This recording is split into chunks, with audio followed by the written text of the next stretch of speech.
Waalaikumsalam warahmatullahi wabarakatuh. Assalamualaikum.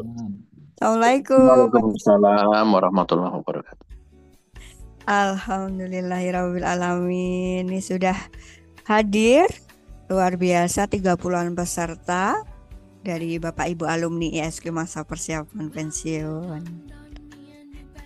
Oke. Baik Bapak Ibu, karena diskusi kita ini akan lumayan panjang materi dari Pak Yayan. Kita langsung saja ya, Bapak Ibu, mohon izin untuk kita akan segera mulai webinar Sejuta Senyum Pensiun batch ke-470, mohon maaf. Oke. Bismillah. Assalamualaikum warahmatullahi wabarakatuh, Bapak Ibu Wah, semua.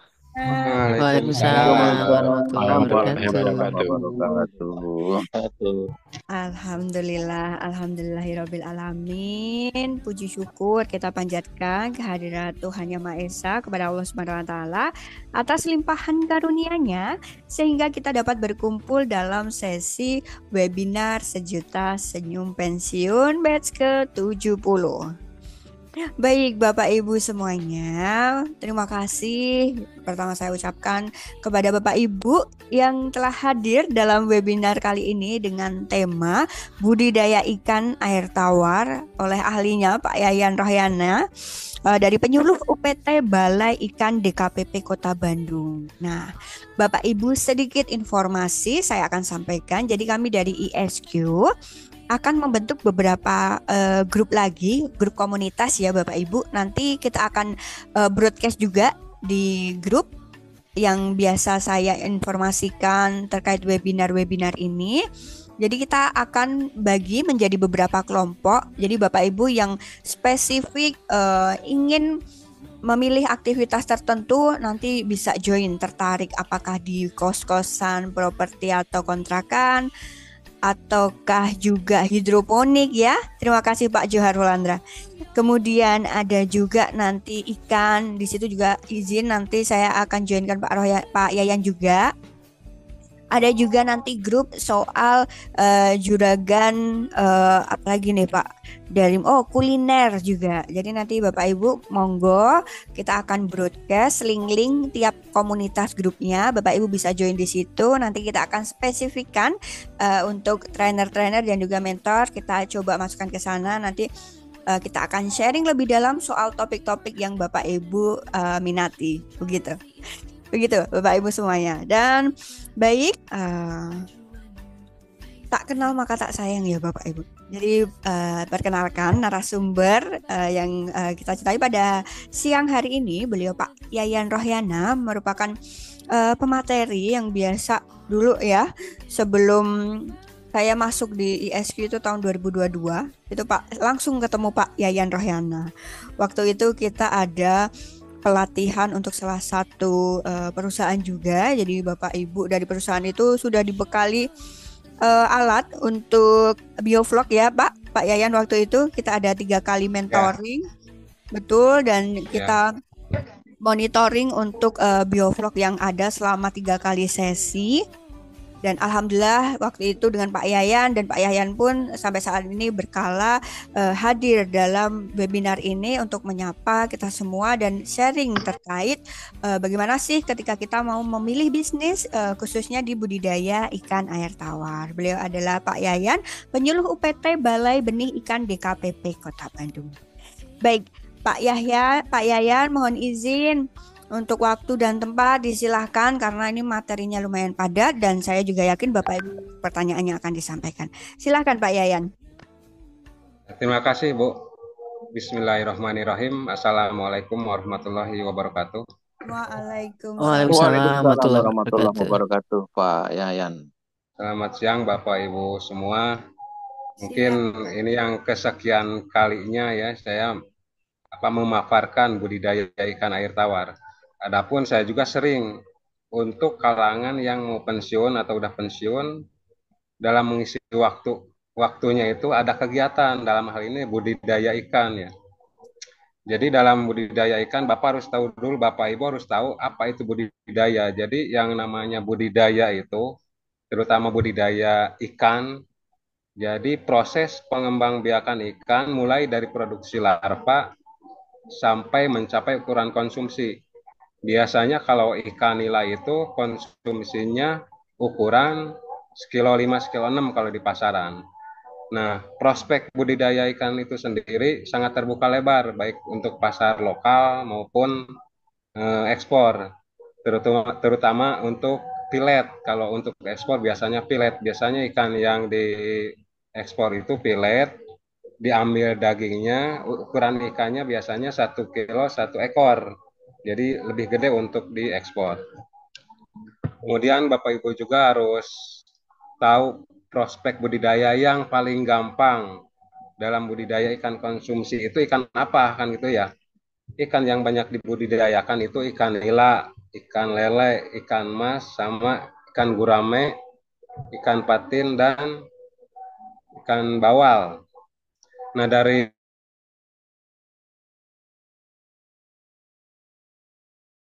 semua ikan ini, Pak Ibu memilih budidaya ikan, ingin ikan ini. Tapi harus memilih ikan yang kira-kiranya gampang untuk dibudidayakan. Selain itu, banyak diminati oleh masyarakat. Dalam hal ini, saya akan menjelaskan mengenai budidaya ikan nila sama ikan lele. Karena yang di pasaran harganya cukup stabil, terus konsumennya banyak, dari cara budidayanya juga gampang, itu nila sama lele ya. Ya lanjut, dari cara berkembang biaknya ada beberapa cara ya. Jadi ada yang mengerami telurnya. Nah ini kayak ikan nila. Jadi proses perkembangbiakannya si ikan nila terjadi pembuahannya di luar, kemudian si telur dibuahi, setelah dibuahi si jantannya, si telur kemudian diambil induk betinanya, disimpan di mulut. Nah ini mood breeder ya, jadi sistem berkembang biaknya dengan cara dirami di mulutnya sampai dia menetas. Ya lanjut. Kemudian ikan yang menempelkan telur atau media atau injuk. Nah, ini ikan yang menempelkan telur di luar ini seperti ikan mas sama ikan lele. Nah, ini kalau dari segi jumlah telur ini bisa ribuan dari 1 ekor induk ya. Ini cara pemijahan ikan mas sama ikan lele. Kemudian ikan yang membuat sarangnya. Membuat sarangnya itu seperti ikan gurame. Nah, ini. Jadi kalau menurut saya, Bapak Ibu, dari ketiga yang tadi ini, dari cara dia berkembang biak, yang paling gampang yang mana kan gitu ya. Setelah saya di lapangan gitu ya, ternyata yang paling gampang itu ikan nila. Kalau ikan gurame kayak ini nih, jadi si telurnya itu disarang. Kita tahu sarangnya ada telurnya apa enggak, kita dicek ya. Biasanya dicek pakai injuk. Kalau ada si ijuk itu agak berminyak, berarti udah sarang itu udah ada telurnya. Nah itu. Jadi menurut saya kalau Bapak mau terjun ke dunia perikanan, mau mencoba budidaya ikan, terutama pembenihannya, dicobalah untuk ikan nila. Itu lebih gampang lah. Jadi aktivitasnya nggak terlalu rumit. Jadi sangat cocok untuk bapak-bapak pensiun ini. Jangan sampai terbebani oleh kegiatan budidaya ikan. Jangan terlalu berpikir yang berat gitu lah. Nah itu salah satunya budidaya ikan nila. Ya lanjut Bu. Kemudian nah dalam budidaya ikan itu ada 2 bagian atau 2 fase. Silahkan Ibu atau Bapak mau milih yang mana. Mau pembenihan atau pembesaran nantinya. Kalau pembenihan biasanya kolam yang digunakan bisa kolam tanah, kolam tembok, kolam terpal. Nah silakan untuk memilih itu. Kemudian kita harus mempunyai induk. Induk juga harus bersertifikat, jadi jangan induk asal. Misalnya Bapak mau mengawinkan atau memijahkan ikan nila, nilanya nila apa? Harus ada namanya, jadi jangan asal nila kan gitu ya. Kemudian persiapan media pemijahan. Jadi persiapan yang harus dipersiapkan untuk proses pemijahan itu apa kan gitu ya. Kemudian seleksi induk. Nanti kalau udah ada induknya, medianya udah ada, kemudian seleksi induk. Seleksi induk yang udah siap untuk dipijahkan seperti apa? Nanti ada penjelasannya. Terus setelah seleksi ke proses pemijahan. Proses pemijahan, setelah itu kemudian ke pemeliharaan benih. Proses pemijahan, setelah dia mengeluarkan anaknya udah netes, kemudian proses pemeliharaan benih. Ya, lanjut Bu. Kemudian ada pembesaran, tadi pembenihan, nah pembesaran. Mungkin Bapak Ibu yang bisa dilakukan untuk sementara ini di fase pembesaran, bukan pembenihan ya. Ataupun misalnya Bapak mau pembenihan ya silahkan. Cuma kalau pembenihan tadi kan harus punya induk, kolam juga harus benar-benar diperhatikan lah segalanya. Tapi untuk pembesaran ini bisa cuma kolam misalnya lahan Bapak kolam ada kolam terpal bisa juga. Terus persiapan kolam, penebaran benih, pemberian pakan. Jadi aktivitasnya nggak terlalu berat kayak pembenihan. Nah, ini pemberian probiotik. Nah, untuk budidaya ikan sekarang yang paling canggih lah, terutama daerah-daerah yang jauh dari sumber air, jauh dari sungai, nggak ada kolam tanah, bisa menggunakan kolam sistem bioflok. Jadi ada terus selain itu keuntungan kolam bioflok nanti saya jelasin juga. Kemudian ada pengontrolan pengendapan untuk kolam bioflok ya itu. Terus setelah itu panen. Jadi sangat gampang lah kalau pembesaran. Nah, Bapak Ibu yang paling cocok untuk budidaya ikan di fase pembesaran kalau menurut saya. Kemudian ke pemasaran. Kalau ke pemasaran itu masing-masing punya ini ya, bisa ke pengecer, ke tengkulak, ke bandar, supermarket, atau bisa juga diekspor. Kalau ekspor biasanya ikan yang filet, yang diambil dagingnya aja, itu pun ukuran ikan yang gede biasanya ukuran sekilo 1 ekor. Nah, dari itu untuk budidaya ya. Kalau ada yang ditanyain silahkan, karena ini masih banyak ya bahannya ya Bu. Jadi jangan takut lupa nanti mau nanya apa. Betul, bahannya masih banyak. Silahkan kalau mau langsung bertanya. Langsung bertanya aja Pak sebelum nanti ke budidaya ikan lele sama budidaya ikan nila Pak. Pak, boleh Pak nanya Pak? Ya, ya silakan. Pak, saya Tabaru Pak. Ini kan kadang sering banyak kendala di marketingnya ya Pak. Ya. Menurut Bapak gimana cara untuk supaya ya marketing itu bisa jalan dan jangan sampai ikannya itu terjadi kebesaran gitu pada saat dijual. Mungkin itu aja sedikit Pak. Nah, untuk ke pasar ya market ya.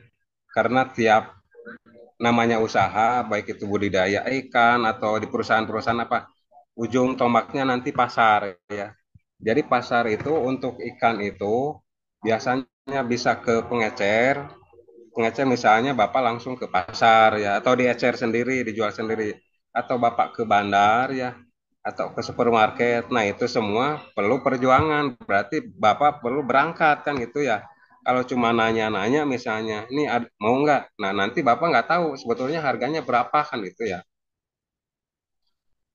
Jadi kayak gini, misalnya harga jual ikan, nah ke pengecer, harga jual ikan nila misalnya ya. Kalau ke pengecer pasti lebih mahal daripada kita ke bandar. Iya. Ke supermarket bisa lebih mahal, ekspor apalagi. Tapi itu semua tergantung yang kita produksi. Supermarket ada ketentuan khususnya ikannya harus gini gini gini gini kan gitu ya. Kalau ke tengkulak dia yang justru kalau saya menyarankan jangan ke bandar atau ke tengkulak, lebih baik pengecer. Karena tengkulak itu justru suka ngambil keuntungannya lebih gede daripada kita yang budidaya. Misalnya gini, Bapak punya produksi lele ya, ke pengecer, ke tukang pecel aja langsung. Karena dia kan beli ke pasar. Nah sekarang coba Bapak langsung ke tukang pecel. Misalnya daerah Bapak ada tukang pecel berapa, kebutuhan seharinya berapa. Misalnya Bapak punya, daerah Bapak ada 10 tukang pecel lele nih. Seharinya 5 kilo, berarti sehari kali 10, 5 kali 10 kan 50 kilo, udah setengah kintal. Itu harus continue. Kalau sebulan udah berapa kan gitu. Jadi menurut saya Pak ya, kalau masalah pasar itu lama kelamaan pasti orang pada tahu. Intinya kita harus bisa dulu budidayaannya dulu Pak. Kalau pasar itu meskipun tempat kita itu terpencil, karena sekarang itu apalagi ada media sosial ya bisa diiklanin kayak gitu pasti dikejar apalagi kualitasnya bagus. Tinggal kita hitung-hitungannya nanti biaya produksi yang dikeluarkan sama orang yang nawar harga barang kita masih ada untungnya enggak kan gitu.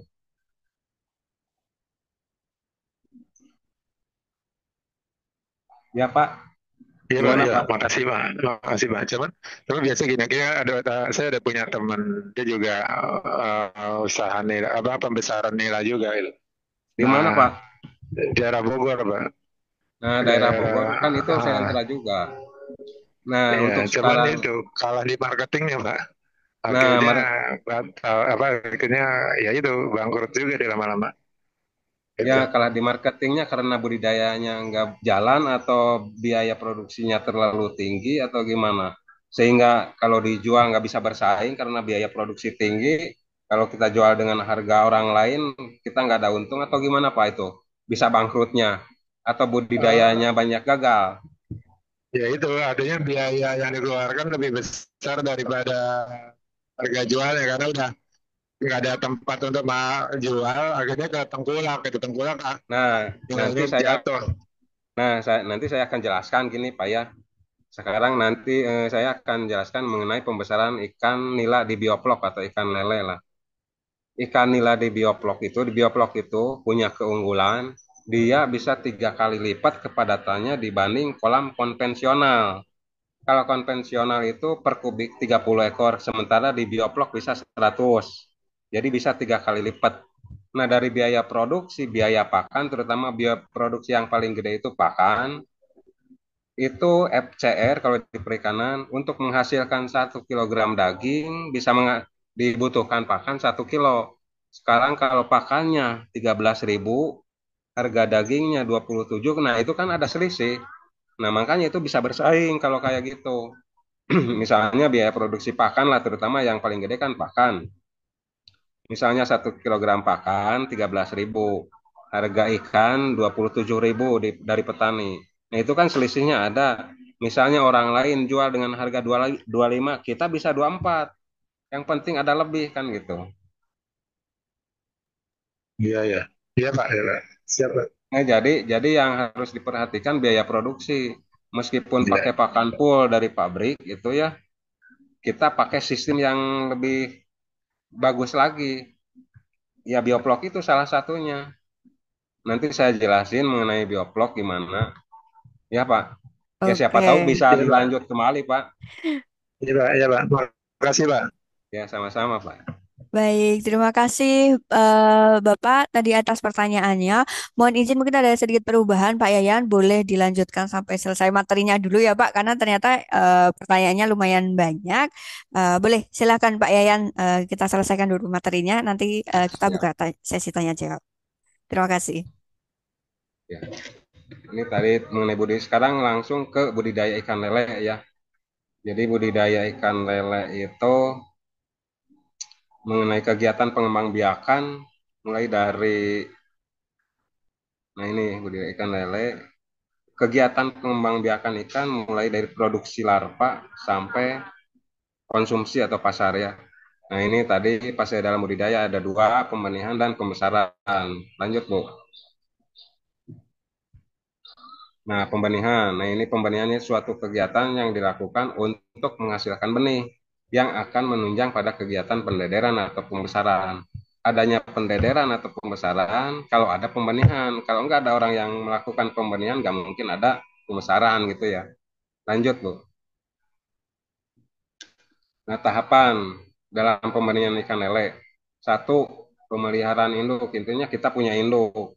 Induk dipelihara kolam terpisah antara jantan dan betina. Jadi kalau kita punya induk, jangan sampai disatuin jantan betinanya.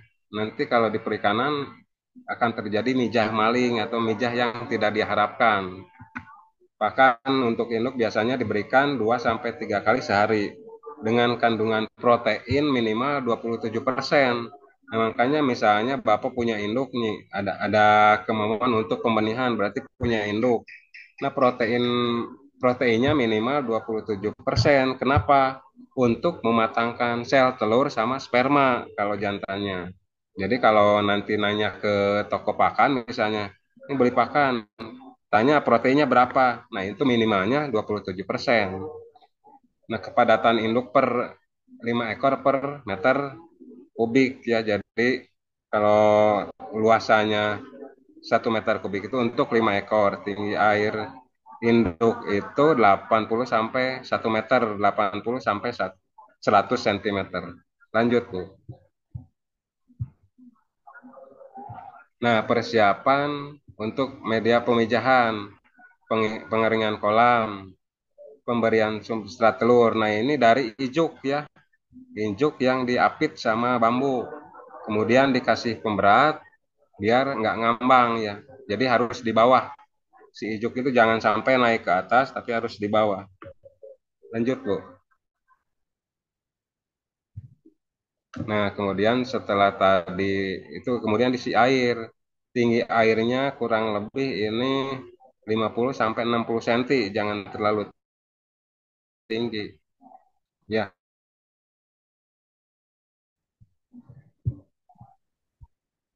Nah, kemudian seleksi induk. Seleksi induk. Nah, kita dalam budidaya ikan terutama pembenihan dan betina, hal dasar ciri induk betina apa gimana? Ini ciri induk betina yang siap dipijahkan untuk ikan lele minimal umur sehat dan tidak cacat ya, perut membuncit, terasa lembek. Jadi si depan terus si yang buncitnya gang, kalau lembek berarti dipijahkan, dikawinkan. Amin. Biasanya kalau betina itu bulat dan berwarna merah cirinya. Kemudian ciri yang jantan, betina kerang jantan, umur minimal tadi yang betina 1 tahun, yang jantan 8 bulan, sehat tidak cacat sama. Si jantan, si Pak Yayan kayak mohon izin. betina sangat kelihatan. Iya, Pak Yayan mohon Ya, izin. Bu. Sepertinya ada kendala Ya. jaringan. Apakah ini di saya atau di Pak Yayan karena terputus-putus? Mungkin boleh Pak untuk di off-kan kameranya dulu biar sinyalnya lancar gitu Pak untuk disampaikan. Di off-kan kameranya Pak Yayan dulu mungkin. Ini jelas. Nah, ini udah ada belum? Oke, sudah. Halo Pak. Udah? Ya, udah jelas. Oke, kita Halo, coba halo. aja. Oke, kita coba Pak. Jelas? Silahkan. Mohon maaf. Oke, silahkan. Nah, sekarang untuk ciri induk jantan, tadi kalau betina kan 8 bulan, 1 tahun. Sekarang jantan umur minimalnya 8 bulan. Sehat dan tidak cacat sama, cuma tubuh kelihatan ramping kalau jantan, beda sama yang betina, buncit ya. Gerakannya kalau jantan lebih lincah. Nah, kelamin kalau betina tadi bulat, kalau kelamin jantan ini runcing. Ya, nanti bisa dilihat di gambar. Ya, lanjut, Bu. Nah, ini gambar untuk ciri jantan dan betina. Nah, itu. Jadi si jantan itu kalau Bapak lihat sendiri langsung secara langsung, itu si kelaminnya itu agak meruncing. Nah, kalau betina kan udah kelihatan ya bulat. Nah, kalau jantan runcing, sangat kelihatan lah. Pasti kalau lihat ikannya sambil lihat Bapak Ibu pasti tahu lah. Lanjut, Bu. Kemudian ke proses pemijahan. Jadi si induk dimasukkan ke kolam pemijahan tadi yang udah dipersiapkan dengan perbandingan jantan betina 1:1. Nah, proses pemijahan ini akan langsung 8 sampai 2 jam. Jadi memijahkan ikan lele ini sore dimasukkan jam 5, biasanya sore jam 5 dimasukkan, nanti tengah malam udah mengeluarkan telurnya. Jadi cuma 8 sampai 12 jam. Jadi besok paginya si induk udah bisa diangkat kembali. Tinggal kita nunggu proses penetasan. Nah, kolam pemijahan lele ini diusahakan ditanamkan di dalam ruangan ya, jangan di luar. Harus di ruang, jadi untuk supaya suhunya stabil. Kalau di luar kan suhu siang malam pasti beda. Nah, itu akan berpengaruh ke telur yang dihasilkannya. Kemudian bisa dilihat fotonya, gambarnya, Bu. Nah, ini telur yang dihasilkan. Nah, ini kan bisa ribuan. Kalau kita bisa produksi benih aja sebetulnya udah bisa menghasilkan uang dari pembenihan aja. Cuma karena kita kan masih awam, ya perlu langsung ke lapangan lah kayak gimana. Terutama untuk bapak-bapak atau ibu yang berminat. Nanti selain di forum ini silakan kalau mau sharing lah mengenai budidaya ikan, silakan aja langsung hubungi saya. Nanti kan ada nomornya ya, Bu. Ya. Nanti Lanjut, Bu. ya, Ya. nanti silakan Lanjut. bisa join ke komunitas ini ya Pak, Juragan Ya. Budidaya Ikan. Oke.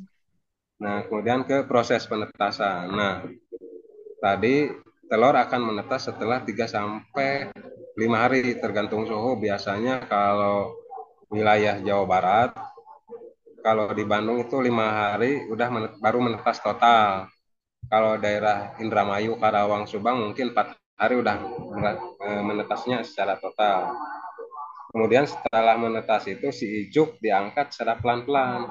Nah, untuk proses pemijahan sekarang nggak usah pakai injuk. Ternyata cuma pakai jaring aja udah bisa ngeluarin telur. Jadi lebih praktis lah sekarang. Ya nanti misalnya ada yang berminat, apalagi untuk sekitaran wilayah Bandung, Garut ya, yang nggak terlalu jauh, mungkin saya bisa main lah kalau ada yang berminat untuk pembenihan gitu ya. Bisa langsung lah pas saya libur mungkin. Lanjut, Bu. Kemudian setelah menetas si larvanya itu kita kasih pakan cacing sutra. Nah, ini yang suka ada cacing rambut atau cacing sutra, biasanya ada di selokan-selokan. Kalau nggak, kalau misalnya ini tahu kalau dari daerah bapak-bapak tuh. Nah, ini pakannya ya, pakan larva untuk ikan lele ini cacing rambut atau cacing sutra. Nggak usah pakai pakan pelet. Jadi ini termasuk pakan alami. Jadi lebih sehat dibanding pelet, gitu. Baik pelet yang serbuk maupun butiran. Pakannya cuma ini untuk selama dipelihara 21 hari sampai ukuran kurang lebih 1 sampai 3 cm. Ya, lanjut, Bu.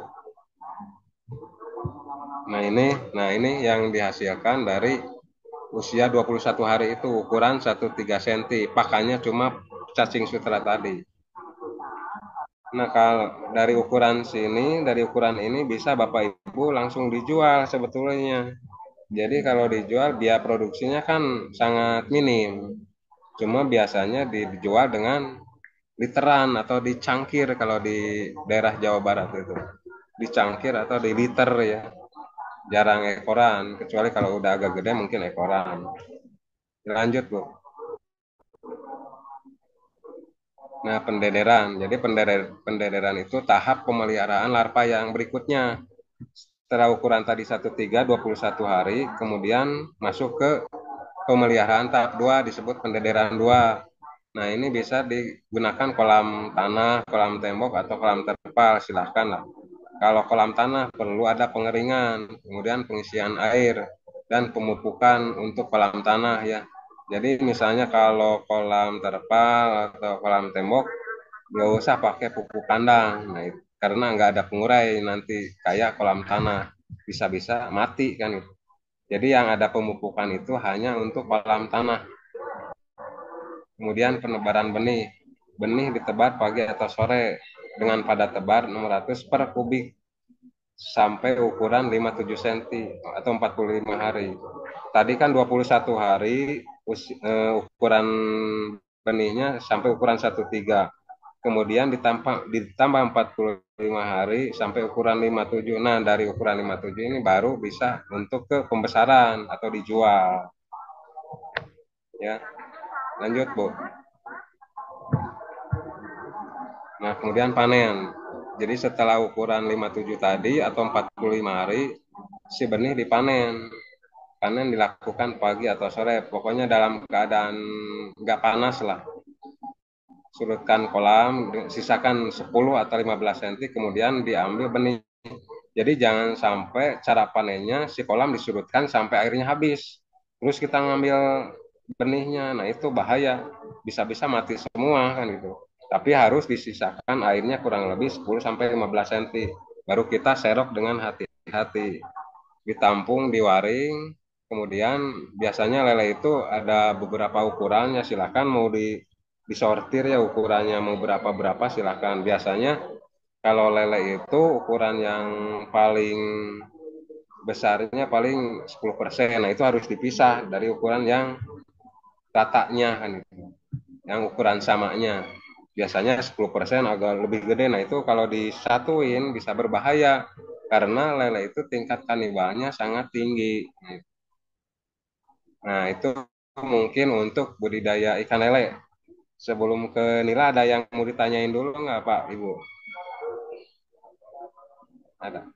Oke, mungkin langsung dulu aja kali ya Pak. Kita akan tampung satu Oh, persatu. Boleh Bapak Pak Ibu Yayan silakan. nanya dong. oh, langsung aja ya. Biar Ya, sekalian ini waktunya cepet mepet ya. Pak Oke. Yayan mau nanya, kalau untuk di daerah Bandung, Pak, untuk cari pembibitan untuk ikan nila, itu di mana ya? Kebetulan saya di daerah Ciparai, Pak. Makasih. Daerah Ciparai Pak ya. Daerah Ciparai ada di Balai Benih Ikan. Kalau Bapak punya lahan bisa aja pembibitan sendiri Pak. Oh Karena gitu. itu lebih gampang. Lebih gampang. Tapi, Kalau tapi kan untuk Bapak awal daerah waktu itu bibit dulu kan ya? yang penting Bapak ada lahan. Mungkin kalau dari Ciparai ke rumah saya dekat. Kebetulan saya kan di Oh, Banjaran kalau rumah ya. Nah, oh kalau gitu. pulang pulang ke Garut pasti lewat sana kalau saya tuh. Oh, boleh kemudian nanti minta handphone Pak Yayan, biar nanti silaturahmi ke Banjaran. Ya, Pak. Insya Allah lah daerah sana. Kebetulan daerah Ciparai itu kan dulunya sentra juga untuk ikan air tawar. Nah, kebanyakan sekarang itu susah cari benih. Benih yang berkualitas itu yang gimana kan gitu ya. Rata-rata petani kita sekarang asal benih aja. Nggak peduli nilai apa. Sementara yang direkomendasikan itu harus benih yang bersertifikat induknya, ada namanya lah istilahnya, bukan cuma nila aja. Sekarang kan ada nila nirwana, ada nila Bangkok, ada nila kekar. Nah, itu kita tinggal ini aja, tinggal milih aja mau yang mana. Sementara untuk daerah Jawa Barat ada nila nirwana. Nirwana itu nila ras wanayasa. Ya nanti insya Allah Pak ke sana lah main.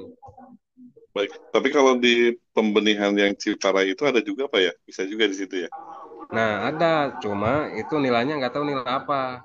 Tapi kalau Oh, oke. Bapak ke balai, makanya biar Bapak lebih tahu, karena Hmm, itu harga induk juga nggak terlalu mahal lah, bisa hmm, diecer. Kalau induk kan satu paket ya hitungannya, ya. satu paket induk nila nirwana itu 3.100.000 kalau nggak salah, itu empat Hmm, ratus ekor, 100 jantan, 300 betina. Nah, misalnya hmm. kalau Bapak berminat untuk pembenihan, apalagi nantinya untuk pembesaran, nah itu lumayan kalau kita punya modal induk. Jadi nggak ketergantungan benih dari orang lain yang kualitasnya belum istilahnya Bapak belum tahu kan gitu ya. Ini bener nggak nila nirwan atau nila asal kan gitu. Ya Pak. Siap. Makasih Pak Yayan. Ya sama-sama Pak. Boleh dilanjut dulu ya Pak Yayan. Terima kasih pertanyaannya Pak Ana. Ya langsung ke pembesaran ya Bu. Habisin aja materinya ya Bu, sekalian aja ya. Biar nanti inilah. Iya, betul Bapak. Biar Bapak Ibu juga kalau misal ada pertanyaan langsung ketika kita membahas satu slide boleh langsung ditanyakan di kolom chat. Ya, Jadi kita akan ambil dari pertanyaan paling pertama. Kita ya. urutkan. Ya ke pembesaran ya, pembesaran ikan lele. Jadi pembesaran ikan lele ini sekarang udah banyak digunakan di kolam terpal. Jadi nggak usah memikirkan istilahnya, aduh nggak punya kolam tanah, nggak punya kolam beton, bisa di kolam terpal, bisa dengan sistem bioplow. Nah, untuk pembesaran ikan ini sendiri adalah kegiatan kelanjutan dari pembenihan. Kalau kita udah pembenihan berarti lanjut ke pembesaran. Tapi misalnya kalau kita produksinya cuma benih, sementara biaya produksi untuk pembesaran itu masih kurang, berarti kita sampai kegiatan pembenihan aja, kemudian benih jual. Adapun misalnya kalau yang tertarik di pembesaran, nah ini, jadi benih yang dihasilkan dari pembesaran ini biasanya sampai ukuran konsumsi. Kalau lele itu biasanya ukuran pecel, ukurannya 8 sampai 10 ekor per kilogram. Nah, biasanya harga di pasaran itu kan lumayan kalau lele ya. Tapi kalau di bandar itu sangat jauh harganya. Bisa 18.000, cuma 18.000 kalau nggak salah. Itu bandar-bandar ya produksi. Kita itu lele itu habis biaya produksi 15.000. Sekarang dijual dengan harga 18.000. Itu nggak ada untungnya sama sekali kalau harganya segitu. Sementara tahun 2006 saya di Purwakarta budidaya pembesaran lele, harga diambil dari bandar di Jakarta dan Bekasi itu 18.000. Kok kenapa sekarang masih 18.000? Nah, itu karena ada permainan bandar-bandar yang asal gitu. Ya harus benar-benar lah nyari bandar juga yang sesuai sama apa yang dikeluarkan dengan biaya produksi kita. Kalau bandar yang tahu budidaya ikan pasti nggak sampai segitu. Disangkanya kita budidaya ikan itu nggak ada biayanya. Itu pakan kan harus dibeli kan gitu. Jadi kita harus hati-hati juga kalau kita mau memasarkan ke bandar. Ya, lanjut Bu. Sekarang tahapan dalam pembesaran. Nah ini sama bisa kolam terpal. Nah, untuk terpal ini misalnya berminat untuk di kolam terpal, pilih terpal dengan merek Orchid. Nah, ini yang kualitasnya baik, bisa untuk 3 tahun. Direndam 1 sampai 2 hari untuk menghilangkan baunya ya kalau kita punya kolam terpal. Kemudian diisi air, biarkan selama 2-3 hari untuk pengendapannya. Nah, kalau persiapan kolam kayaknya gampang lah, itu mah ya bisa lah. Lanjut, Bu.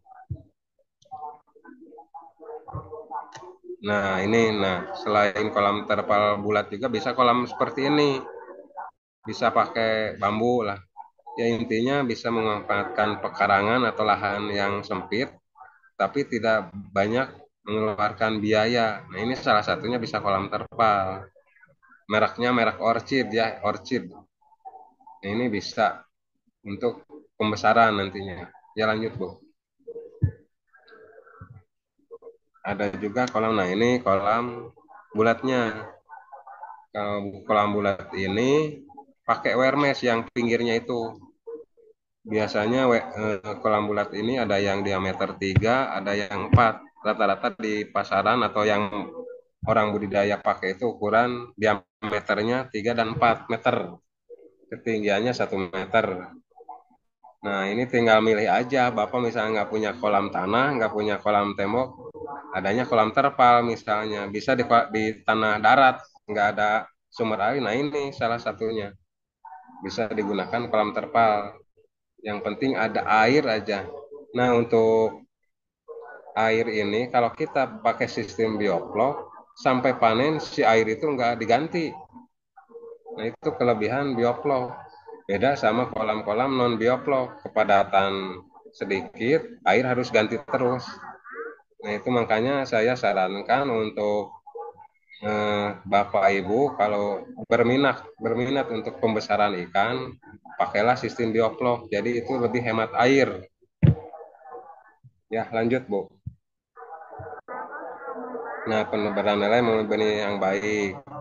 Ciri benih yang baik ukuran seragam. Nah, seragamnya benih itu bukan ukuran 1 cm semua, 3 cm semua, Tapi biasanya ikan itu ada 3 ukuran. Misalnya 13, 35, 57. Nah, ini kan untuk pembesaran nanti masuk ukuran 5 sampai 7 cm. Bukan 5 semua, tapi 5, 6, 7 masuk. Itu dianggap udah seragam.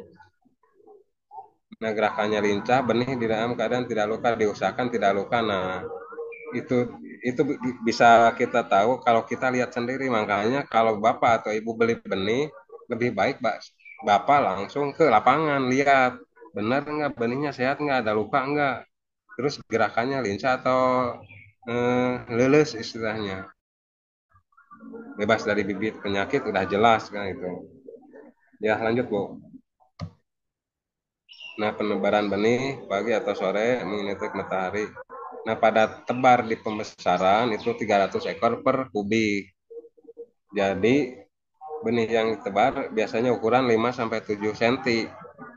Jadi misalnya kalau Bapak punya ukuran kolam 3, panjangnya 6 meter, 5 meter, lebarnya 2 meter, tinggi airnya 50 cm, tinggal dikalikan itu hasilnya kubikasi, tinggal dikali per kubiknya itu 300. Jadi kepadatan di kolam itu berapa? Jadi panjang kali lebar kali tinggi air, bukan tinggi kolam ya, tinggi airnya. Itu sama dengan isinya volume. Jadi kubikasinya tinggal misalnya tadi 2 kali 5, 10. 10 kali 0,5 berapa? 5, berarti itu 5 kubik. Per kubiknya 300, berarti 5 kali 300. Nah, isi kolam itu 1.500 ya. Ya, lanjut Bu. Nah, kemudian ini contoh lele untuk pembesaran ukuran 5 sampai 7 cm ya ini. Ya, lanjut. Nah, ini cara penebarannya. Diusahakan penebarannya jangan langsung dimasukkan, tapi dibuka plastiknya, kemudian masukkan air yang udah ada di kolam, karena perlu adaptasi. Misalnya Bapak beli lele dari daerah mana, biar kondisi airnya bisa sesuai dengan kondisi si lele asalnya. Jadi air yang di tempat Bapak itu dimasukkan dulu ke plastik. Jadi biar beradaptasi dulu, paling 5 sampai 10 menit. Biar si lele itu keluar dengan sendirinya. Berarti kalau udah keluar sendiri berarti udah beradaptasi. Ya, lanjut Bu. Nah, ini pemeliharaan benih dan pemberian pakan. Nah, benih ini dipelihara 2 sampai 3 bulan. Dari ukuran 57 tadi sampai ukuran konsumsi itu membutuhkan waktu 2 sampai 3 bulan baru panen. Nah, pakan yang diberikan pelet butiran yang proteinnya 27%. Jadi jangan sampai di bawah, karena yang namanya benih itu pertumbuhannya lagi kenceng ya. Jadi jangan sampai dihambat dengan pakan yang proteinnya kurang dari 27%. Jadi minimalnya 80%, bagus-bagusnya itu 30%. Nah, frekuensi pemberian pakan 3 sampai 4 kali sehari. Nah, karena lele ini kan nokturnal, bisa juga Bapak atau Ibu ngasih makannya malam, karena lele aktif malam hari. Yang diusahakan dalam satu malam itu sekali aja, misalnya jam 9 habis sholat isya misalnya. Silahkan sambil lihat, karena si lele aktifnya itu malam hari ya. Jadi masuk ikan nokturnal yang aktif malam hari. Ya, lanjut Bu. Nah, ini pakan. Nah, ini pelet ya, pelet butiran yang apung, diusahakan yang apung. Biar Bapak Ibu tahu si pelet ini dimakan apa enggak kan gitu. Kalau pakan tenggelam kan dimakan apa enggak masih bertanya-tanya kan gitu ya. Tapi kalau pelet apung kan kelihatan habis, oh habis berarti dimakan kan. Nggak mungkin pelet apung tenggelam. Lanjut Bu. Ini terus contoh, nah ini. Nah, kalau lihat kayak gini pasti Bapak Ibu senang. Senangnya udah proses kayak gini. Tapi dari awal ya harus bertahap lah. Tahap ini. Nah, sampai ke tahap pemberian pakan ini udah menjelang panen. karena kepadatan lele itu sangat tinggi, sangat padat. Jadi kalau begitu dikasih makan itu si airnya itu kayak sedikit, si lele aja kelihatan banyak kan. Kalau lele itu lebih padat daripada ikan nila. Tapi lele itu yang paling harus kita waspadai adalah tingkat kanibalnya. Berarti harus ada sortir. Nah ini yang istilahnya perlu beberapa orang. Jadi misalnya Bapak sendiri pengen budidaya ikan, pemasaran ikan lele. Nah, kalau sendiri itu kayaknya nggak bisa karena harus 2 atau 3 orang buat nanti nyortirnya. Makanya untuk awal-awalnya lebih baik ikan nila dulu lah. Nah, kalau lele nanti belakangan, kalau nila udah jalan, pengen nyoba lele ya silahkan. Lanjut Bu. Nah, setelah tadi penyortiran, nah penyortiran ini yang bakal istilahnya dibikin capek gitu, aduh nyortir kan gitu. Terus milih sana sini. Belum posisi kita udah tua, tadinya pingin senang-senang, kok jadi repot sama ini kan gitu. Nah jangan sampai kayak gitu. Tapi sekedar edukasi aja, kalau di pembesaran ikan lele itu pasti ada penyortiran harus. Karena selain untuk menjaga keseragaman juga mencegah kanibalisme, apalagi nggak dikasih makan. Kita kan nggak tahu kalau lele itu aktif malam hari. Di saat kita tidur, si lele kurang makan, ya yang lainnya dimakan, saling memakan kan gitu. Makanya harus sangat mencukupi lah, jangan sampai telat pakan. Nah, kemudian penyortiran, sortir digunakan biasanya dari ayakan yang bolong-bolong itu. Nanti bisa lihat gambarnya. Penyortiran dilakukan dengan hati-hati, jangan terlalu banyak supaya benih tidak luka. Ya lanjut Bu. Nah ini ayakan sortir, nah seperti ini. Jadi yang moncor itu yang ukuran kecil. Nah ini yang udah yang ukuran seragamnya. Nah pas masuk ke ayakan sortir ini diusahakan jangan terlalu banyak, nanti susah keluar kan gitu. Pada deting. Jadi sedikit-sedikit aja. Jadi kalau sedikit kan, kalau yang kecil gampang keluarnya, nggak ke dedet sama yang lain. Kalau terlalu banyak pasti susah. Selain susah juga akan luka akhirnya kena jamur mati kan gitu. Nah diusahakan si lele itu cara penanganan, karena lele ini ikan tidak bersisi, jadi penanganan sortir ini harus hati-hati, karena kalau udah lele kena luka, kena jamur, nah takutnya si jamur ini jadi malah menyerang semua, jadi masalah, akhirnya bangkrut, boro-boro panen kan gitu. Nah, itu. Lanjut Bu. Kemudian pengolahan air. Nah ini pengolahan air. Tadi sortir dilakukan setelah 2 minggu dari awal tebar. Misalnya Bapak nebar lele tadi tanggal 1, nanti disortir tanggal 15 mulai nyortir. Karena 2 minggu ini ukuran udah jauh, udah berbeda lah. Jadi harus disortir. Nah kemudian ada pengolahan air, pergantian air. Pergantian air ini dilakukan apabila kondisi air sudah bau dan nafsu makan menurun. Nah, indikator si air ini udah bau atau bermasalah, indikatornya pas si lele udah nafsu makannya udah nggak ada. Pas dikasih makan misalnya kok si pakan nggak dimakan, berarti ada apa-apa dengan air. Nah, itu harus cepat diganti. Nah, diganti, dibuang, endapan bawahnya aja. Kurang lebih 20% lah. Misalnya kalau 1 meter dibuang 20 cm. Yang endapan bawahnya, karena yang menjadi sumber masalah itu kan endapan sisa pakan sama kotoran pasti di bawah. Nah itu harus dibuang 20 cm. Kemudian pakai probiotik. Kemudian setelah tadi 20 cm dibuang, ditambah lagi 20 cm.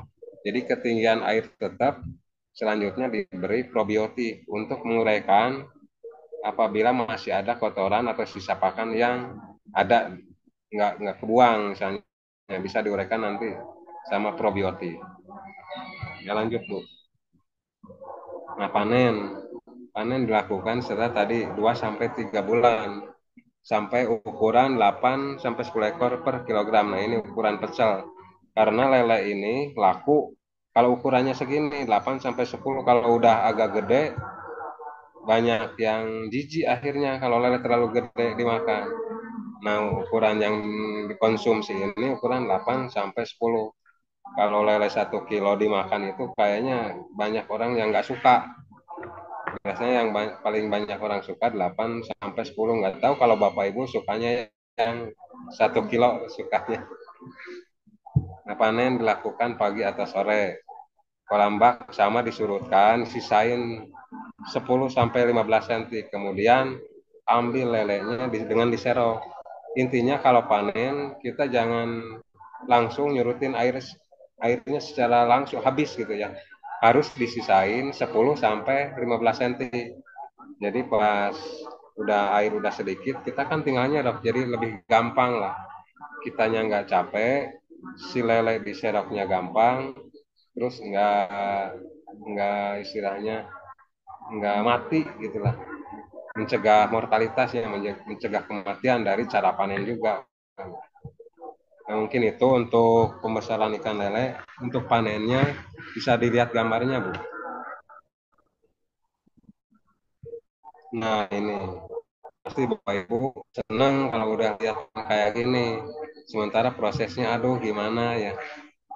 Nah, ini jadi pokoknya pas panen kalau sistem terpal ini lebih gampang, tinggal disurutkan, sisain tadi 10 sampai 15 cm, kita tinggal nyerok.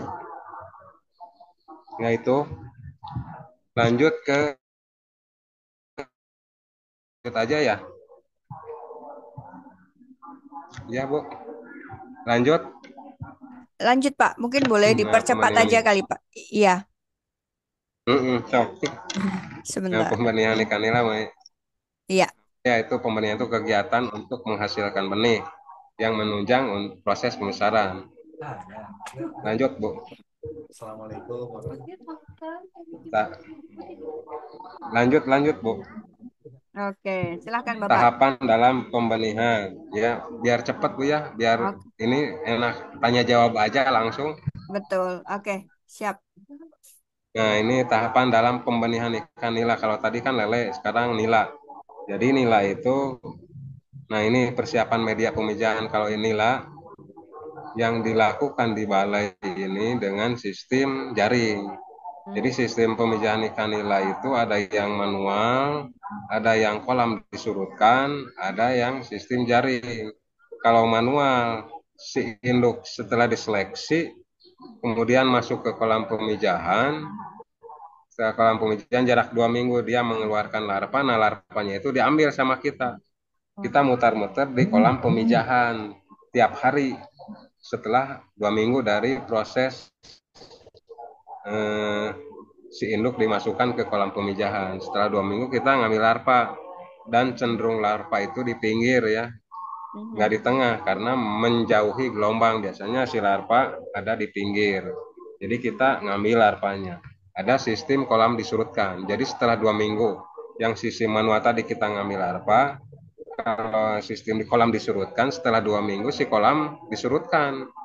Di sana kan masih ada induk ya, ada induk, kita cuma ngambil larva padahal.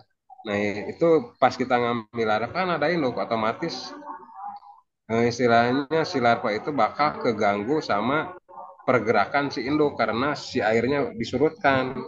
Jadi akhirnya banyak kematian. Ada juga sistem jaring yang dilakukan di Balai Benih di Kota Bandung, sistem jaring. Jadi si jaring disimpan di tengah, si induk dimasukkan ke dalam jaring. Jadi setelah 2 minggu itu si larva keluar dengan sendirinya tanpa diganggu sama induk karena si induk dalam jaring. Nah, proses pemijahan dalam jaring ini cuma 1 bulan. Setelah 1 bulan si induk diangkat kembali, kita tinggal miara anaknya. Nah, itu tinggal milih. Itu pun kalau lahannya luas ya, kalau mau pembenihan ikan nila. Ini misalnya tertarik karena misalnya Bapak atau Ibu punya lahan luas, tertarik untuk pembenihan, nah bisa dipakai sistem jaring. Kalau misalnya tertarik tapi lahannya sedikit, bisa pakai sistem manual, diambil tiap hari. Lanjut, Bu. Oke. Nah, ini pakan sama lanjut terus, Bu.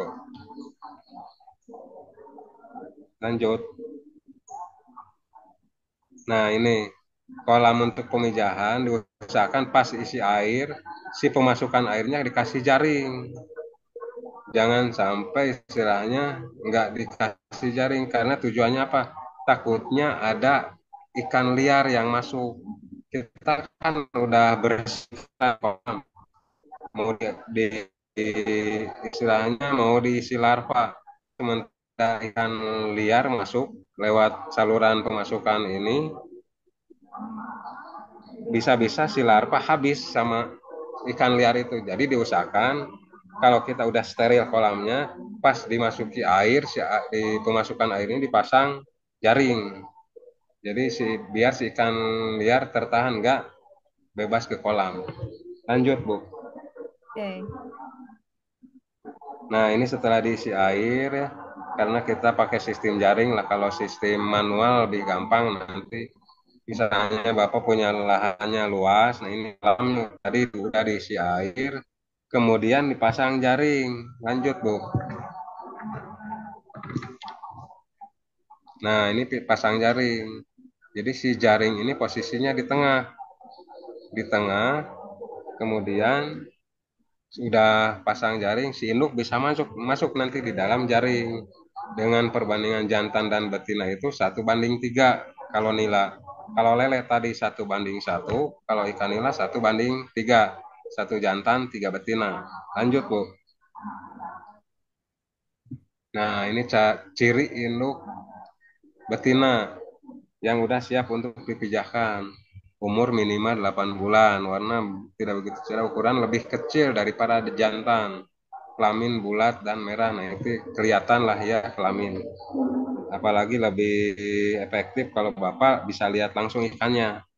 Kemudian ciri jantan, langsung, Bu. Nah, ini untuk ciri jantan, nah sama kayak lele, si jantan itu kelaminnya runcing, menonjol dan runcing. Lanjut, Bu. Nah, ini proses memasukkan induk ke dalam jaring yang udah disiapkan tadi. Jadi perbandingannya 1:3, 1 jantan, 3 betina. Nah, proses pemijahan ini selama 1 bulan. Jadi setelah 1 bulan, kemudian langsung, Bu. Nah, ini setelah 1 bulan si induk diangkat, masuk ke proses pemeliharaan benih. Benih kan tadi udah ada ya, karena si larvanya nggak diambil, udah ada di kolam, kita cuma mindahin induknya aja, terus kita melihara anaknya. Nah, pemberian pakan minimal sehari 2 kali. 2 minggu pertama pakai pakan serbuk, itu ada ya contohnya pakan serbuk. Sisanya 1,5 bulan pakai pakan butiran yang sebelah kanan. Lanjut, Bu. Kemudian panen. Nah, ini panen benih. Panen benih ini biasanya dilakukan setelah umur 2 bulan. Sampai ukuran benih itu biasanya 100 sampai 100 ekor per kilogram. Jadi yang masuk ke pembesaran biasanya benih itu berukuran 100 ekor per kilogram. Panen dilakukan dengan cara dijaring. Ini untuk kolam-kolam yang luas lah misalnya. Harus sistem jaring, jadi menjaga mortalitas atau kematian benih. Jadi harus pakai jaring, sistem jaring. Ini untuk kolam yang luas ya. Lanjut, Bu. Nah, kemudian setelah kita jaring, kemudian kita sortir. Nah, ini benih yang dihasilkan ya. Ini kita ambil yang ukuran sekilo 100 ekor per gramnya. Nah, kemudian masuk ke pembesaran. Lanjut, Bu. Pembesaran ikan nila sistem dioplok. Ya, Bu, lanjut. Nah, ini yang direkomendasi saya, misalnya Bapak Ibu nggak punya lahan, jauh dari sumber air, misalnya jauh dari irigasi atau selokan atau sungai, bisa dengan sistem dioplok. Nah, sistem bioplok ini adalah sistem budidaya alternatif di mana sisa pakan dan kotoran yang merupakan bahan yang beracun buat ikan itu sendiri bisa diuraikan dengan probiotik dan bisa menjadi pakan buat ikan sendiri, ikan tersebut. Jadi FCR-nya bisa 1:1 kalau di perikanan. Yang tadi saya bilang untuk menghasilkan 1 kilogram daging butuh pakan 1 kilogram, 1:1 istilahnya. Jadi kalau harga pakannya 13.000, harga dagingnya nanti ikan nila itu 27.000, nah itu selisihnya kan sangat banyak kan itu. Nanti dikurangi biaya probiotik berapa, nah itu sangat murah lah. Saya hitung-hitung masih ada selisihnya banyak. Lanjut, Bu. Nah ini kelebihan sistem bioplok. Hemat air, hemat pakan, ukuran lebih seragam karena lebih terkontrol. Ikan lebih sehat, kesehatan ya, karena ikan lebih sehat karena ikan lebih terkontrol kan gitu ya. Jadi indikatornya apa? Selama si ikan itu dikasih makan, nafsu makannya masih bagus, berarti nggak ada masalah dengan air karena sistem bioplok itu sama dengan kita miara air, miara ikan sama dengan miara air. Kalau airnya ada masalah, berarti ke ikannya indikatornya nafsu makannya bisa berkurang. Lanjut, Bu. Nah, ini kelemahannya membutuhkan aerasi gelembung udara, berarti butuh listrik ya. Nah, listrik ini harus hidup terus, tapi bukan berarti begitu mati lampu si ikan pada mati, enggak. Itu biasanya kalau mati lampunya 4 sampai 6 jam mungkin lemah ya. Kalau seharian mungkin itu efeknya bisa si ikan lama-kelamaan mati. Blok sering dikontrol. Nah, ini blok harus sering dikontrol seminggu sekali. Blok itu yang mana? Sisa pakan sama kotoran. Kemudian kita cek ya, disebut endapan, ada alat ukurnya. Kalau lebih dari 50 mili, itu kita ngasih makan berhenti. Biar si bloknya dimakan. Nanti bisa lihat gambarnya. Kalau bloknya kurang dari 50 nggak masalah, terus aja dikasih makan. Lanjut, Bu. Nah, pembesaran sistem alat dan bahan yang digunakan. Kolam terpal bulat, mesin aerasi, selang aerasi, batu aerasi, garam korosok, kapur tohor, molase atau tetes tebu, dan itu lanjut, Bu. Probiotiknya. Nah, ini contohnya ya, menguras kolam terpal bulat. Ini dikuras kalau masih baru terutama ya, biar menghilangkan bau plastiknya. Terus memasang aerasi 9 sampai 10 titik. Ini kalau diameter 4, kita pasang aerasi atau gelembung udaranya ini 9 sampai 10 titik ya. Itu yang ada di kolam yang surutnya itu ada titik-titik itu batu aerasi yang di bawahnya. Lanjut, Bu. Nah, kemudian isi air, kasih garam krosok atau garam pinang kalau orang Sunda itu. Kapur tohor, molase, probiotik, dan diamkan selama 7 hari. Lanjut. Nanti itu takarannya kan ada. Nah, ini. Benih ditebar pagi atau sore. Ukuran yang ditebar tadi, panen benih itu kan ukuran 57 cm atau 100 ekor per kilogram. Pada tebar untuk kolam nila ini sebetulnya 100, kalau lele 300, kalau nila 100. Lanjut, Bu. Nah ini pemberian pakan 3 kali sehari. Kandungan protein, tetap protein harus diperhatikan kalau kita beli pakan, minimalnya itu 27% ya. Nah, ini kalau lihat kayak gini kan seneng Pak ya, tapi harus berproses. Bapak Ibu bisa kayak gini tapi berproses. Lanjut, Bu. Kemudian kita untuk ngecek bloknya. Nah, ini yang disebut bloknya itu yang hitam. Yang hitam itu harus di bawah 50 mili ya. Kalau di atas 50 mili berarti ngasih makan berhenti dulu biar si bloknya itu yang di bawah itu yang hitam itu dimakan. Karena itu udah jadi bukan racun lagi, jadi pakan. ini alat-alat untuk mengontrol klubnya disebut improv, bisa beli di mana aja lah, banyak, apalagi sekarang bisa di online gitu ya. Kalau berminat untuk pembesaran sistem bioplok, lanjut Bu. Nah, panen lakukan pagi, sangat gampang lah. Nah, itu semua ada perjalanannya. Silakan Bapak Ibu mau milih yang mana. Tapi kalau menurut saya lebih baik budidaya pembesaran ikan nila sistem bioplok ini lebih gampang lah buat Bapak Ibu. Jadi kalau lele nanti ada penyortiran, nah itu repotnya. Sementara kolam ada satu harus nyortir di mana kan gitu. Nah mungkin itu mengenai budidaya ikan nila sistem bioplok dan ikan lele.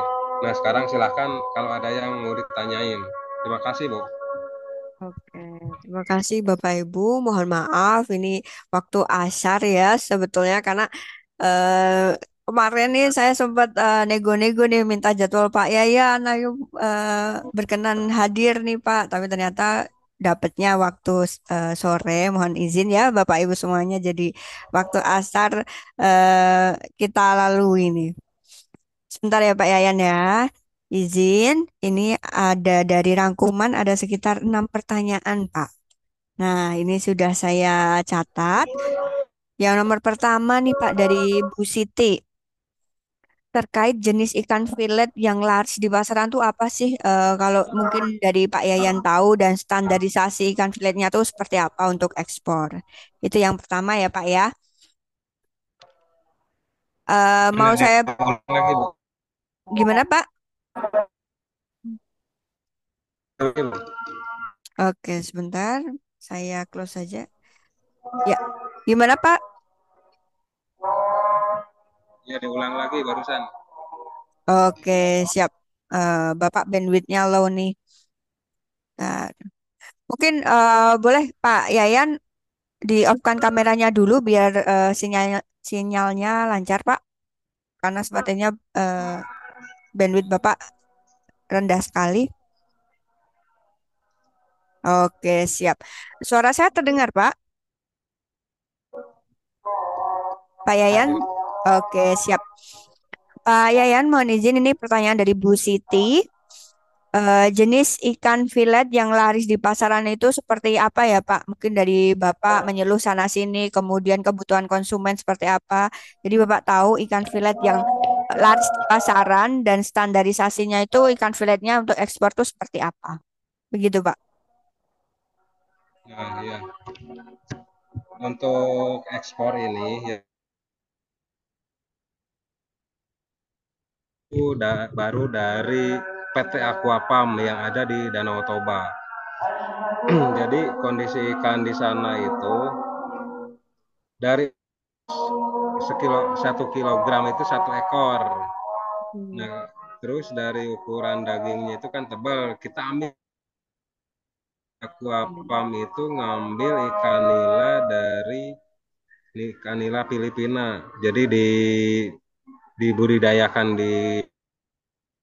jadi nila itu kalau dari kualitasnya ya, intinya yang dagingnya itu gede Oke. ya, sampai ukuran 1 kilogram itu bisa tebal si dagingnya. Intinya ya kalau pilet yang diambil dagingnya, mau nilai jenis apapun juga, kalau nggak salah bukan, kalau nggak salah ya.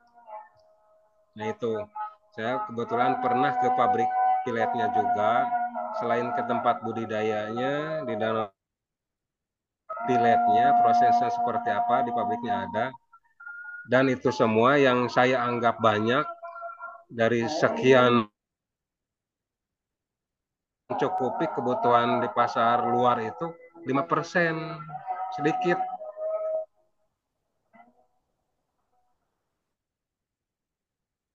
Jarang yang nyampe ukuran konsumsi ukuran 1 kilo, biasanya kalau di kita kan 1 kilo 6 ekor gitu. Oke.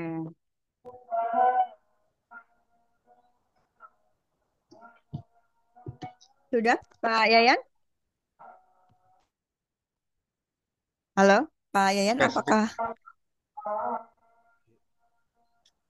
Halo, gimana? Pak Yayan, apakah masih bisa mendengar suara saya, Pak? Kecil, agak kecil. Oke, cek cek.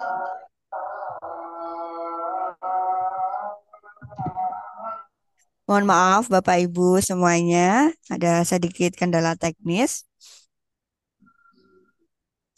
Ya, Oke, Pak Yayan, apakah suara saya sudah bisa terdengar oleh Pak Yayan?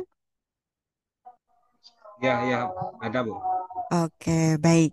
Saya lanjutkan ya, Pak. Mungkin tadi itu jawaban dari pertanyaan Ibu Siti terkait ikan fila itu 1 kilogram 1 ekor ya, Bu ya. Dan untuk pertanyaan Pak Slamet, kalau punya lahan luas atau besar, air kolamnya harus mengalirkah, Pak? Dan apa seperti akuarium, gitu, Pak? Gimana Bu? Kalau punya lahan luas atau besar airnya, besar air kolamnya, harus mengalirkah airnya, Pak, untuk kolam yang besar? Nah, untuk Sep- kolam besarnya kalau kolam tanah ya kalau airnya ngalir lebih bagus, ada pergantian air, terus itu selain itu terus Mm-mm. misalnya kolamnya kolam tembok karena nggak ada pengurai ya, Mm-mm. berarti itu butuh air yang masuk atau air keluar atau pakai mesin sirkulasi gitu aja. Intinya isi ikan itu butuh oksigen. Kolam tanah itu dari proses fotosintesis selain dari pemasukan air dan pengeluaran air itu bisa jadi oksigen.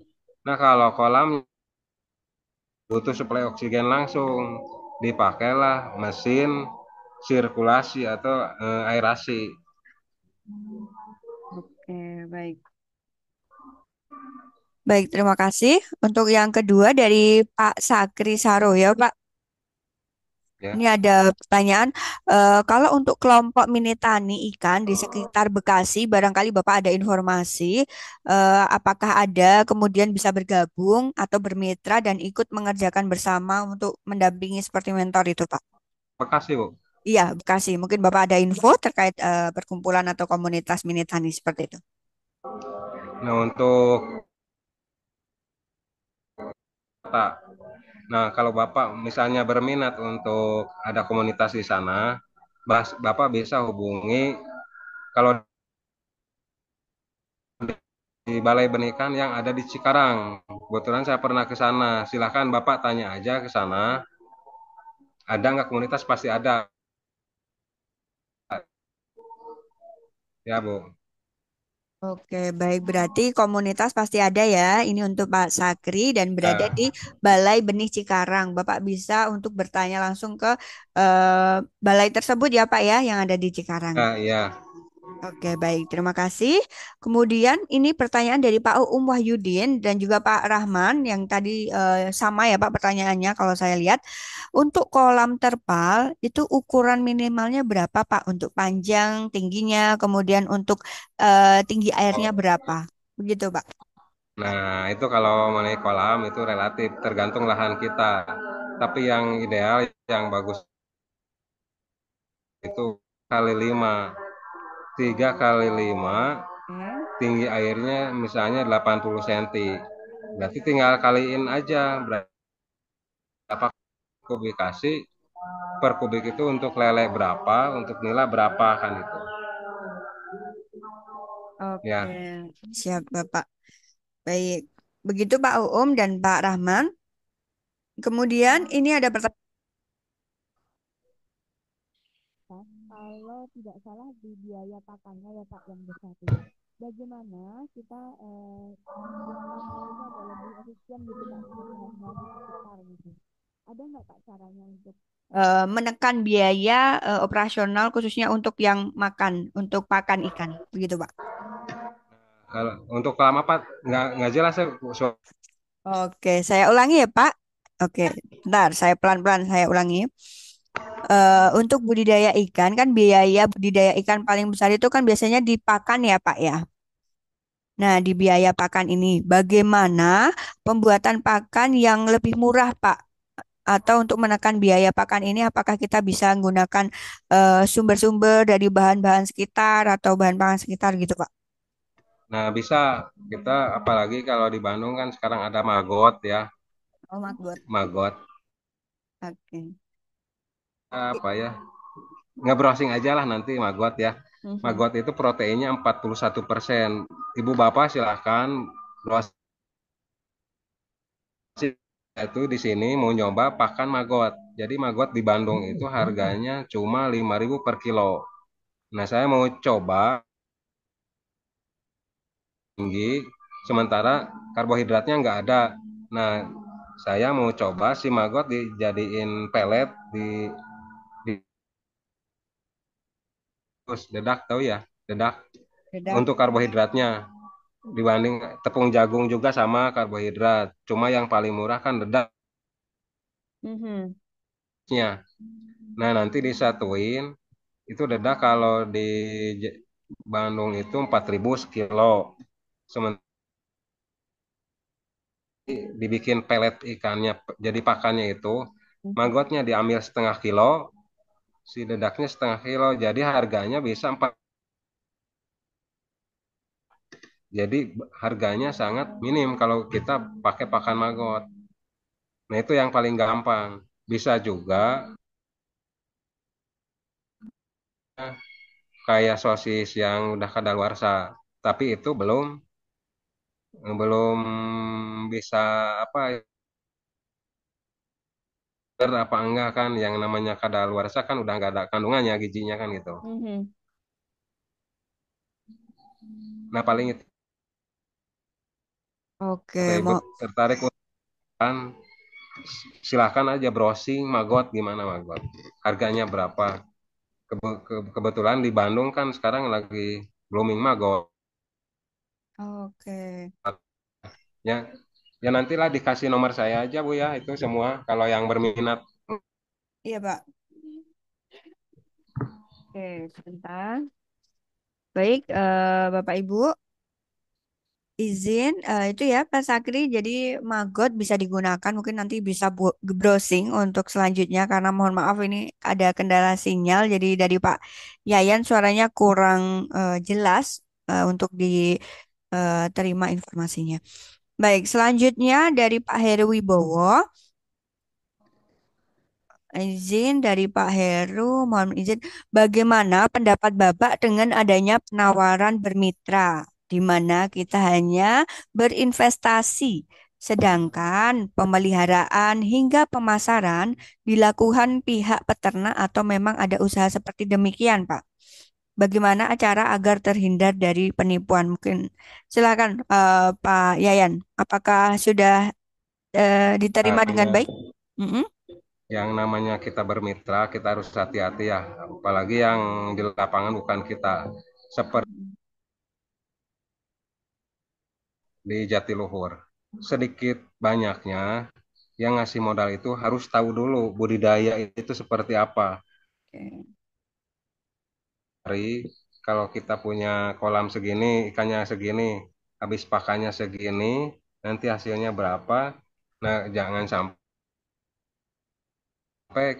lebih tahu, tapi kita juga harus diusahakan harus tahu kan gitu. Oke. Jangan sampai banyaknya kerugian atau bangkrutnya itu karena kita nggak Mhm. tahu alasan segala macam. Nah, ini banyak kejadian di kolam Jatiluhur Cirata. Banyak kematian massal tiap tahun itu biasanya ada. Nah, untuk bermitra, misalnya Bapak punya modal, ya Bapak juga harus Nah, selanjutnya karena Bapak udah mempelajari misalnya, oh iya segini-gini, permasalahannya atau apa. Biar kadang yang di lapangan itu bisa mempermainkan pakan. Misalnya Bapak ngasih modal pakan nih untuk pakan 1 kintal, ternyata yang dibelikan setengah kintal. Nah, itu hal-hal seperti itulah. Terus beli benih. benih harus Bapak pinginnya yang bagus, harganya segini. Ternyata tidak sesuai, ternyata benih harga murah kan gitu. Ya intinya yang punya modal juga untuk proses dari awalnya sampai panen diusahakan lah kalau di ikan gitu ya. Ya lanjut Bu. Oke, baik. Terima kasih. Mungkin dari Bapak Ibu semuanya, buat yang sudah mendengarkan sesi di kelas waktu itu ya, training dari Pak Maman, Bapak Ibu pasti mendengarkan materi terkait sebelum kita investasi, kita harus tahu skema bisnisnya seperti apa, kita harus tahu bahkan mungkin teknisnya seperti apa, agar tidak dibodohi dengan karyawan atau mitra kita nantinya. Mungkin itu sedikit catatan yang disampaikan beberapa kali di sesi training masa pensiun ya Bapak Ibu. Barangkali Bapak Ibu di sini ada yang belum join training MPP, boleh nanti Juni, silahkan. Baik, saya bacakan kembali Pak. Ini pertanyaan terakhir. Terima kasih sebelumnya untuk Bapak Ibu yang sudah stay sampai akhir sesi. Dari Pak Bambang, bagaimana menghitung untung rugi dari budidaya ikan lele Pak maupun ikan nila? Itu pertanyaan yang pertama dulu. Mungkin boleh dijawab Pak Yayan? Nah, ya cara menghitung untung rugi gini. Misalnya gini aja, Pak punya lele 1.000 ekor, 1.000 ekor. Terus ada kematian 200 ekor, sisa 800 ekor. Target panen ikan. Jadi 800 dibagi 8 itu kita dapat 1 kintal ya. 1 kintal dikali harga lele di pasaran. Kalau pasar normal gitu ya, itu kalau dari 1 kintal kali 24.000 kan 2.400.000 ya. Nah itu dari harga jualnya kita dapat.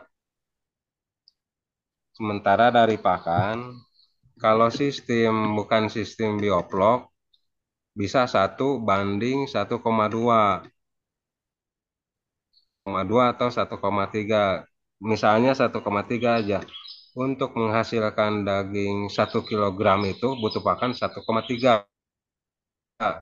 Habis dagingnya dapat 100 kilo, berarti pakannya habis berapa? 100 dikali 1,3 dikali 100 dikali 1,3. 130 kilo ya pakannya. Dikali harga pakan 13 kali 13.000.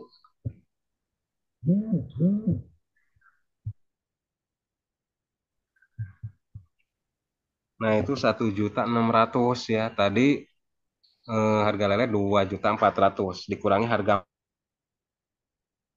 matian 20%, 1.690.000. Kalau itu punya 1.000 ekor Pak ya. Nah 600 berarti ada selisih berapa dari 2.400.000.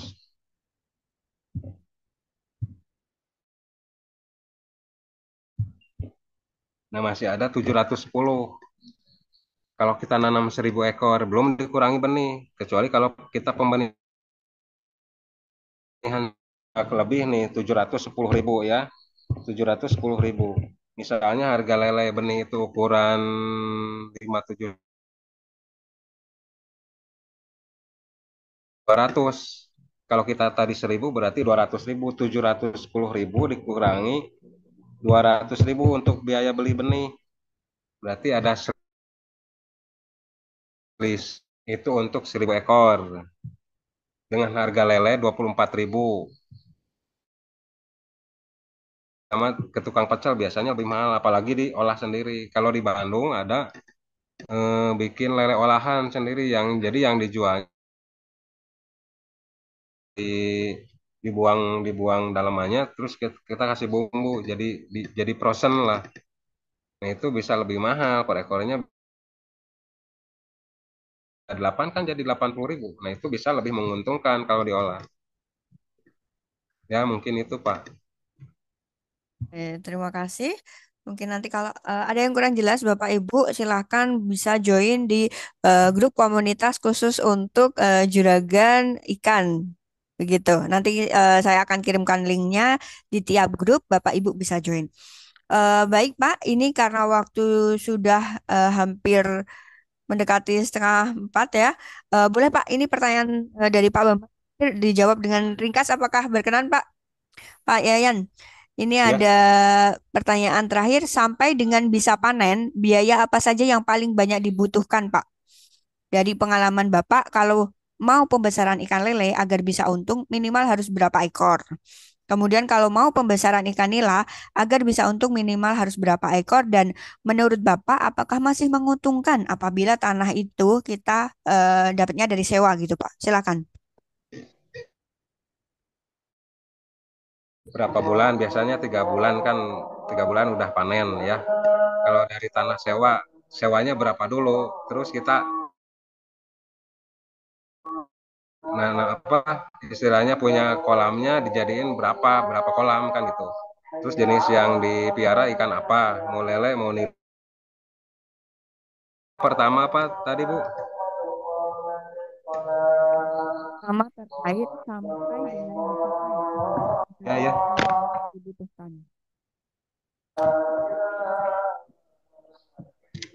Atau nanti saya langsung jawab aja ya. Ya, Ini suaranya kurang jelas. Atau oke. misalnya bapak atau ibu yang mau nanyain lebih jelas silahkan hubungi saya aja langsung. Ntar saya Ya, telepon atau gimana lah ya. siap Bapak. Setelah ini saya akan buatkan grup untuk ini ya, untuk Bapak Ibu bisa join Ya, di grup komunitas itu. Baik, ya. terima kasih. Mohon izin kepada Bapak Ibu yang mungkin pertanyaannya belum terjawab karena adanya kendala teknis dan karena bertepatan dengan sholat asar nih Bapak Ibu, karena memang biasanya kita sholat asar udah selesai. Boleh Bapak Ibu sebelum kita selesaikan sesi pada sore hari ini, mungkin boleh Pak Yayan untuk di-on-kan kameranya, kita foto bersama. Oke, terlihat ini meskipun remang-remang Bapak. Remang-remang. Baik, Pak Yayan, mohon menyampaikan sedikit closing statement Pak untuk Bapak Ibu semuanya yang telah hadir pada sesi materi pada sore hari ini. Silakan Pak Yayan, sebelum kita foto bersama. Terima kasih. Mudah-mudahan apa yang saya sampaikan intinya bisa bermanfaat lah.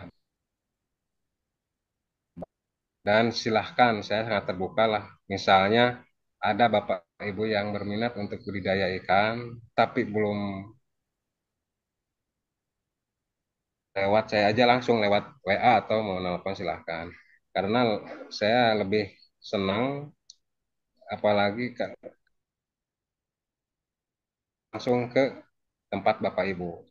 Seperti halnya yang di daerah eh, di Brebes ya kalau nggak salah Ya, daerah ini Pak, sampai Banyumas. ya Banyumas. ke Banyumas ya. Ya mungkin itu. Mhm. Mudah-mudahan Bapak Ibu ada karena saya selain di MPP ini dan untuk mengisi para pensiunan ini bukan dari MPP aja ya, tapi Mhm. dari langsung ada yang dari perusahaan swasta yang langsung ke balai tadinya. Nah, mudah-mudahan bisa untuk kalau tertarik ya bisa untuk menjalankan. Gitu aja lah Bu saya Oke. sampaikan. Terus mudah-mudahan juga Bapak Ibu sedikit banyaknya ada yang disampaikan. Biasanya kan saya ke lapangan ya langsung habis materi gini ke lapangan. Kalau cuma materi ini aja kayaknya tapi intinya mudah-mudahan lah ada manfaatnya bagi Bapak Ibu sekalian. Mungkin itu Bu yang bisa saya sampaikan. Wassalamualaikum warahmatullahi wabarakatuh. Salam Waalaikumsalam warahmatullahi warahmatullahi wabarakatuh. Terima kasih. wabarakatuh. Oke. Terima kasih Pak Yayan Rohyana dari penyuluhan Balai Pendidikan di Kota Bandung. Dan mohon maaf ya Bapak Ibu, ada sedikit kendala teknis untuk sinyal. Namun tidak apa, nanti untuk materi akan kita share. Jadi saya setelah ini akan broadcast di grup Bapak Ibu semua, ada 4 link. Jadi spesifik nanti ada grup Juragan Kos. Nanti di sana kita akan hadirkan juga narasumber. Nanti Bapak Ibu bisa join dan bertanya juga di situ. Ada Ikan juga, nanti ada Pak Yayan Rohyana. Silahkan nanti bisa join masing-masing grup. Dan untuk kontak nanti Bapak Ibu bisa japri ke nomor yang broadcast informasi ya Bapak Ibu. Karena memang untuk kontak ini kita hanya share kepada alumni dari training ISQ masa persiapan pensiun. Begitu.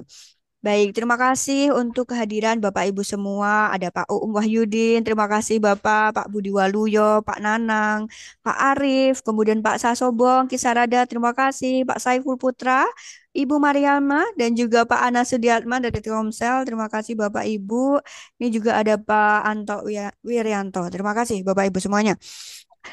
Dan saya infokan kembali Bapak Ibu, mohon izin bahwa kita tiap Jumat ya Bapak Ibu akan ada sharing-sharing entah itu bisnis, finansial dan lain sebagainya. Dan Bapak Ibu bagi yang mungkin rekannya terlambat, wah materinya ini cocok buat aktivitas saya nih.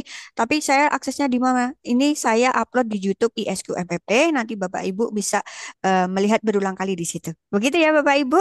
Terima kasih dan boleh Bapak Ibu berikan senyuman terbaiknya dan jempolnya untuk Pak Yayan Rohyana pada kesempatan sore hari ini yang sudah berkenan hadir dalam webinar Sejuta Senyum Pensiun. Oke, luar biasa. Terima kasih. Dalam hitungan ketiga ya Bapak Ibu, saya akan ambil fotonya. 1, 2, 3. Oke, terima kasih Bapak Ibu semuanya. Dari kami mohon maaf apabila ada hal yang kurang Terima berkenan. kasih Pak Yayan. Baik, Pak. tadi. Terima kasih. Terima kasih Pak Yayan. Iya. Billahi taufiq wal hidayah. Wassalamualaikum warahmatullahi wabarakatuh. Bapak Ibu semuanya. Waalaikumsalam warahmatullahi wabarakatuh. Terima kasih Bu Dia. Dengan Pak senang Yaya, hati. terima kasih sharingnya Pak. Sama-sama Pak, sama-sama. Nanti jangan kapok ya kalau di kontak Pak. Kan Pak. Tunggu nomornya ini. Ya. Pak Yayan, welcome Bapak Ibu, insya Allah. Terima kasih. Mohon izin pamit. Assalamualaikum. Waalaikumsalam. Waalaikumsalam warahmatullahi wabarakatuh. Terima kasih Pak Yayan. Siap, jangan lupa join di grup komunitas ya Pak. Nanti saya akan kirimkan link grupnya. Ya. Ada kos-kosan, ada Ikan, nanti ada Pak Yayan juga. Silahkan bisa ngobrol-ngobrol. Mohon waktunya ya Pak Yayan ya. Ya.